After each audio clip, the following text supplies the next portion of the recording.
Olá turma, tudo bem? Mais uma aula nesse canal incrível e maravilhoso que nós vamos poder ensinar física de maneira gratuita para você que vai prestar o Enem, vai prestar a FUVEST, vai prestar CONVEST, vai prestar exames dificílimos onde a física é um grande desafio, beleza? Então se você está aqui porque você não entendeu o que o seu professor te ensinou no cursinho, no ensino médio, e você está procurando mais um help, uma ajuda para você entender, você chegou no lugar certo, beleza? Por quê? Aqui vamos entender de maneira prática conteúdos como mecânica, como dinâmica, como energia, ótica, eletricidade, tudo isso compilado de maneira bastante prática e aplicado nos exercícios de vestibular.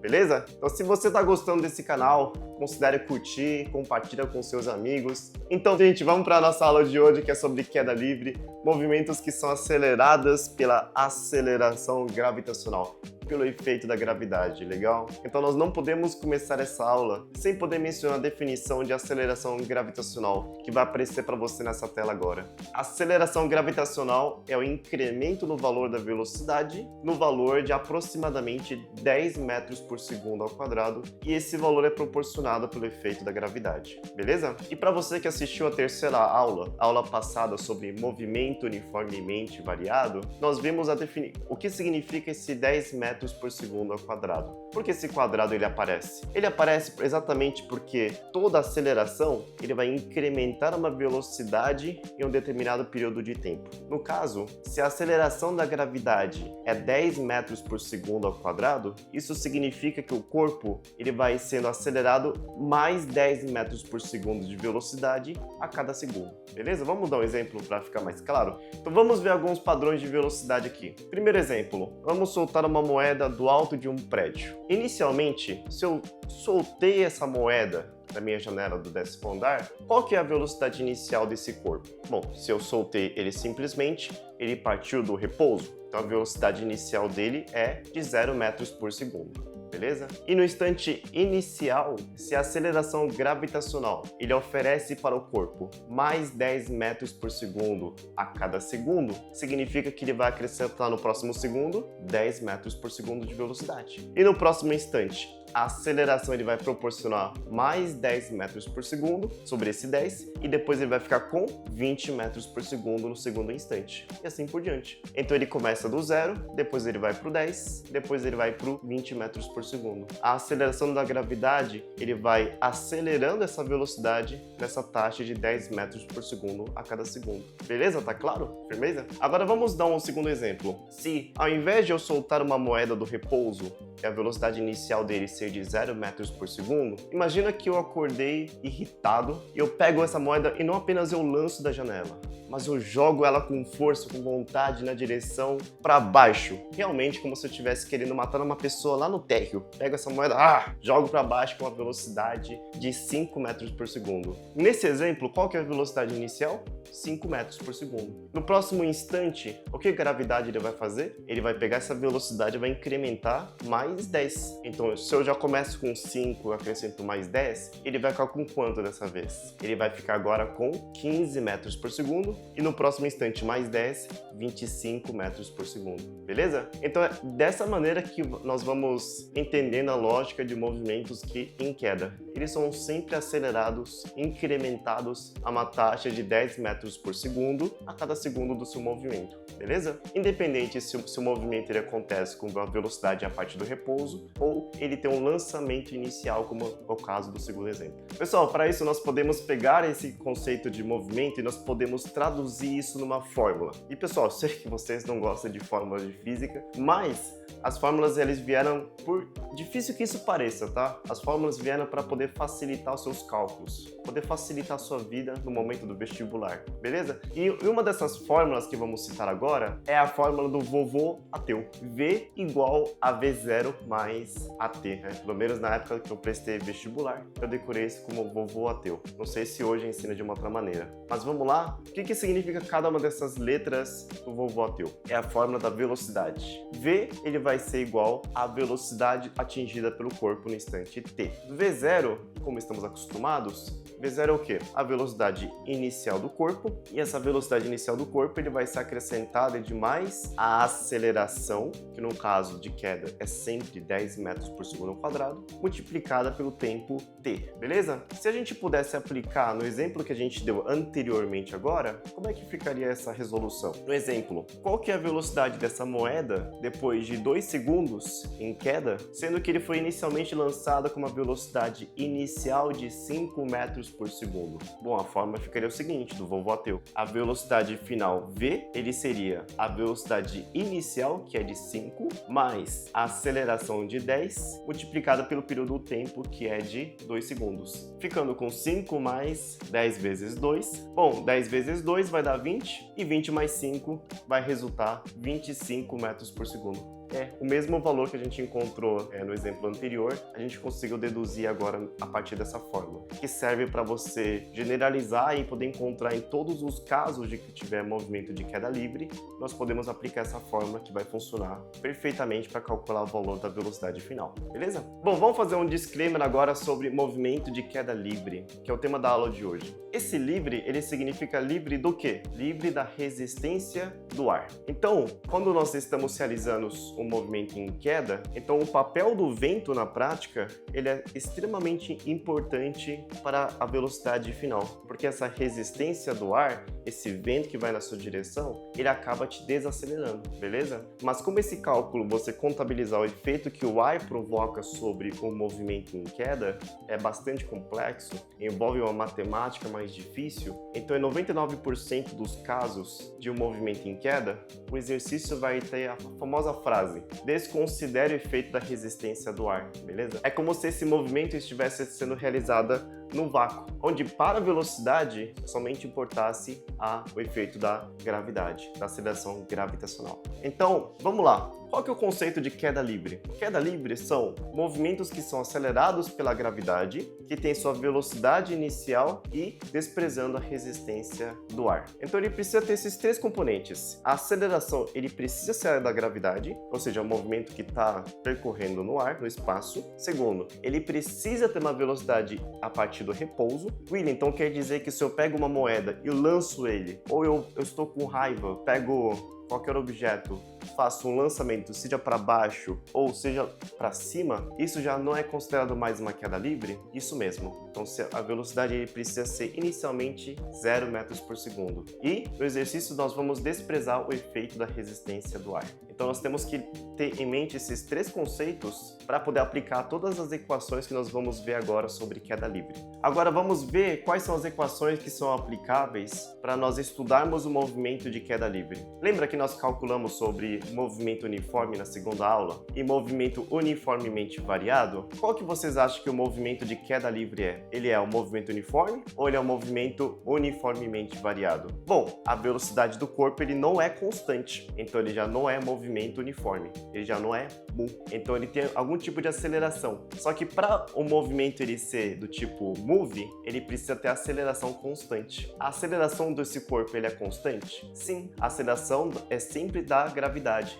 próximo de 10 metros por segundo ao quadrado. Então, isso quer dizer que o movimento de queda livre é um movimento do tipo uniformemente variado. Beleza? Anota isso no seu caderno, anota aí no espelho do seu banheiro para toda vez que você for lá, você decorar que movimento de queda livre é um movimento do tipo uniformemente variado com aceleração da gravidade. Legal? Então, a equação horária da posição. Vocês lembram qual que é a forma da equação horária do move? Ele é o famoso sorvetão. S igual a S0 mais V0t mais AT quadrado sobre 2. Nós vamos fazer algumas adaptações em relação a essa equação que nós vamos encontrar. Nós vamos adotar, ao invés da posição, já que é um movimento em queda livre, a posição dela vai ser uma profundidade. Beleza? Então eu vou adotar no lugar do S o valor de Z. Z para representar o valor da profundidade, o quanto de altura que ele está caindo a partir que ele foi abandonado na sua posição inicial. Tá legal? A posição inicial, né? Quanto é que ele andou a partir do seu instante inicial? Vamos considerar 0. Velocidade inicial, ele também vai ser 0, porque é um movimento em queda livre. Estamos considerando sempre movimentos que partem do repouso. Então fica 0 vezes t mais gt ao quadrado sobre 2. No lugar da aceleração, é a aceleração da gravidade g. Beleza? Então fica a equação z igual a gt quadrado sobre 2. Beleza? Essa é a equação horária da posição move adaptada para o caso de queda livre. Z igual a gt quadrado sobre 2. Como é que fica a equação horária da velocidade, pessoal? Vovô ateu, certo?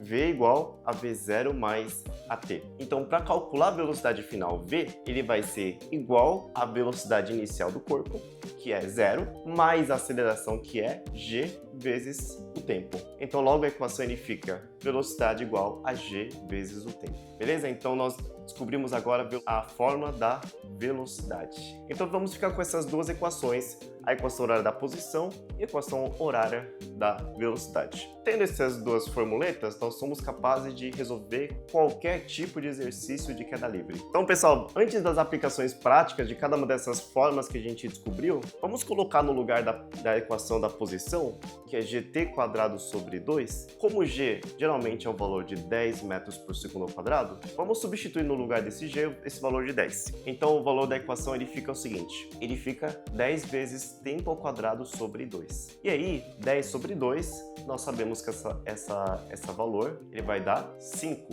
Então, seria a mesma coisa que dizer que o valor da profundidade z ele seria de 5 vezes tempo ao quadrado, ok? Então, vamos ficar com essa equação para calcular a posição. Para calcular o valor da velocidade, né, o valor do g ele vai ser igual a 10, e aí como o valor final v é igual a gt, então fica 10 vezes o tempo t. V igual a 10 vezes o tempo t, ok? Agora que nós vamos ter essas fórmulas, vamos para as aplicações práticas dessa fórmula. Então vem comigo. O movimento se inicia em queda livre.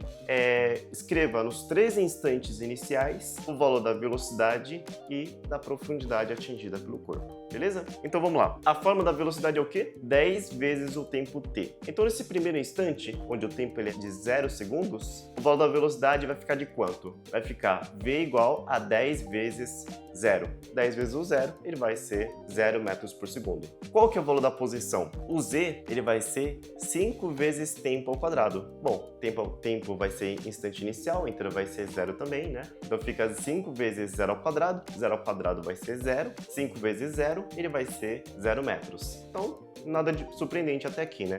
O movimento ele começou, ele está parado na posição 0, com uma velocidade inicial de 0 metros por segundo também, ok? E no instante 1, agora que a brincadeira começa, né? Porque ele já percorreu 1 segundo da sua trajetória. E como é que ele fica? A velocidade v é igual a 10 vezes o tempo t, então fica 10 vezes 1, 10 vezes 1, ele vai dar 10 metros por segundo. Nesse instante, o corpo já adquiriu uma certa magnitude de velocidade, ele já está bem mais rápido do que no instante inicial. E a posição? Ele fica como? Então z igual a 5t ao quadrado, e nesse instante 1 vai ser 5 vezes 1 ao quadrado, 1 ao quadrado é 1, 5 vezes 1, ele vai ser 5 metros. Vamos para o instante 2, a velocidade v vai ser 10 multiplicado por 2, vai dar 20 metros por segundo. Na equação da posição, z igual a 5t quadrado. Agora, o instante t ele vai ser de 2 segundos. 5 vezes 2 ao quadrado. 2 ao quadrado vai ser igual a 4, ok? Fica 5 vezes 4, 20 metros. Agora instante 3 segundos. Pessoal, é bem exaustivo, né, esses cálculos, mas quanto mais você vai fazendo, mais parece que essa fórmula vai ficando mais intuitiva para você, beleza? Então vamos repetir no terceiro segundo. Velocidade v igual a 10 vezes o 3, fica 30 metros por segundo. E a profundidade, como é que ele fica? Fica 5 vezes 3 ao quadrado, 3 ao quadrado vai ser 9, 5 vezes 9 vai dar 45 metros. Então, beleza? Então, nós calculamos a velocidade em cada um desses instantes de tempo e as profundidades adquiridas por esse corpo ao longo de 3 segundos. Beleza? Então, algumas reflexões para nós fazermos. qual foi o papel da aceleração da gravidade no movimento deste móvel? Bom, a aceleração da gravidade, ele foi incrementando 10 metros por segundo a cada segundo, então 10 metros por segundo ao quadrado. Nós podemos observar que a velocidade era 0, depois foi para 10, 20, 30, 40 e assim vai. O que podemos dizer sobre o efeito da resistência do ar? Ela foi desprezada, porque se ela tivesse sido considerada, a velocidade seria um pouquinho menor do que essas quantidades que a gente descobriu, correto? Porque o ar, ele começaria a desacelerar um pouco esse corpo. E aí, pessoal, qual foi o deslocamento no primeiro instante? Ele foi de 0 para 5, ou seja, ele andou 5 metros. Uma quarta pergunta. Qual foi o deslocamento no segundo instante? Bom, ele foi da posição 5 para a posição 20. Ele andou 15 metros. Então vocês observam que movimento de queda livre, nesses mesmos intervalos de tempo, ele vai deslocando ele vai tendo um deslocamento cada vez maior. Ele começou andando com 5, depois ele anda 15, depois ele anda 25 metros e assim por diante vai. Mas por que esse deslocamento é cada vez maior? Porque a velocidade do corpo ele vai aumentando cada vez mais. Então, no mesmo instante de tempo, como esse corpo ele tá com uma velocidade maior, ele anda muito mais naquele tempo, beleza? Fechou. E agora, para finalizar, nós vamos fazer 2 exercícios que são assim muito próximos daquilo que cai no vestibular, ok? Primeiro exercício. Uma pedra é solta de uma ponte de altura de 45 metros. A pergunta é sempre esses exercícios meio nada a ver que cai no vestibular, né? Cara, quem que vai pegar numa pedra, vai chegar numa ponte e fala, deixa eu soltar aqui pra ver o que acontece, né? Com certeza, né? Não vai matar ninguém, não vai acontecer nenhum tipo de acidente, né? Vamos soltar pra ver o que acontece, né? Exemplos meio toscos que acontecem aqui no vestibular. Mas aqui, o cara soltou de uma ponte de altura de 45 metros. Bom, a primeira pergunta é, qual o tempo de percurso do corpo? E a pergunta 2, qual a velocidade atingida no final deste movimento? Então ele quer saber quanto tempo ele durou essa queda, e a segunda pergunta ele quer saber, no instante que ele tocou o chão, qual que era a rapidez, qual que era a velocidade que ele atingiu no momento em que ele toca o chão, beleza? No caso deve ser a água, né, porque estava numa ponte. Bom, vamos lá. Então, para calcular o tempo de percurso, vamos para a fórmula da profundidade de queda livre. Z é igual a 5t ao quadrado. Nesse caso, nós não temos o valor do tempo, mas nós temos o valor da profundidade que ele caiu, que é a altura da ponte. Então, nesse caso, a fórmula fica 45 igual a 5t quadrado, ok? Esse multiplicando por 5, eu posso passar para o outro lado da equação, dividindo. Então, vai ficar tempo ao quadrado igual a 45 dividido por 5. 45 por 5 ele costuma dar 9, certo? Tempo ao quadrado é igual a 9, portanto, o tempo vai ser a raiz de 9 e vai ficar 3 segundos, ok? Então, o tempo até ele atingir o chão, nesse caso desse exercício, ele vai ser de 3 segundos. Para calcular a velocidade, como é que nós vamos fazer? A velocidade igual a 10 multiplicado pelo tempo t. Como o tempo de percurso agora é 3, então fica 10 vezes 3 igual a 30 metros por segundo. Faz sentido, porque se a aceleração da gravidade ele acrescenta 10 metros por segundo de velocidade a cada segundo, então se esse corpo ele teve um percurso de 3 segundos, ele começou no 0, depois no primeiro segundo fica no 10, no segundo instante ele fica no 20, no terceiro instante ele fica no 30, beleza? Essa é a resposta do exercício, beleza? Tomara que vocês tenham entendido essa equação. Qualquer dúvida, por favor, deixa nos comentários. Segundo exercício agora, bem rápido, um corpo é solto de um prédio e ele demora 5 segundos para atingir o chão, ok? Ele é solto, ele demora 5 segundos para atingir o chão. Calcule a velocidade final e a altura desse prédio, beleza? Então agora é o caso contrário, né? Eu tenho o tempo t, só que eu quero calcular a altura, o deslocamento, a profundidade que ele atingiu no movimento, a altura do prédio, e a velocidade final atingida por ele, beleza? Então vamos lá. Para calcular a velocidade, como é que nós vamos fazer? Vamos consultar a fórmula da velocidade para queda livre, que no caso da gravidade ser 10, a equação ele fica V igual a 10 multiplicado pelo tempo t. Quanto tempo ele demorou para atingir o chão? 5 segundos. Então ele fica 10 vezes 5. 10 vezes o 5, não precisa nem de calculadora para fazer essa conta é muito fácil, eu sei que você conseguiu aí. 10 multiplicado por 5 vai ser 50 metros por segundo, ok? Bem facinho para calcular a velocidade final, né? Agora vamos para calcular a altura, a profundidade. Qual que é a equação da profundidade, pessoal? Na caso de queda livre com G igual a 10. Z igual a 5t quadrado. Então fica 5 vezes o tempo t de queda, que é de 5 ao quadrado. 5 vezes 25 vai ser 125 metros. É um prédio bastante alto, né? É um prédio de cerca de uns 40 e poucos andares, né? Então, para você lançar alguma coisa para esse objeto durar 5 segundos no ar até atingir o chão, esse prédio precisa ter 40 andares. Então, certamente, no seu prédio da sua casa ou no prédio da casa dos meus pais, ele não duraria nem 3 segundos, 2 segundos, né? Então, fica a dica, não vale a pena lançar coisas da janela do seu prédio. Beleza? Então, ficamos com essa aula, essa quarta aula sobre queda livre. Espero muito que vocês tenham gostado desse conteúdo, que tenha sido útil para a preparação de vocês no vestibular. Beleza? Então, o próximo temporada que nós vamos ter a partir de hoje vai ser sobre força dinâmica, beleza? Vamos ver sobre as leis de Newton. Então, tranquilo? Um grande abraço, então, tchau!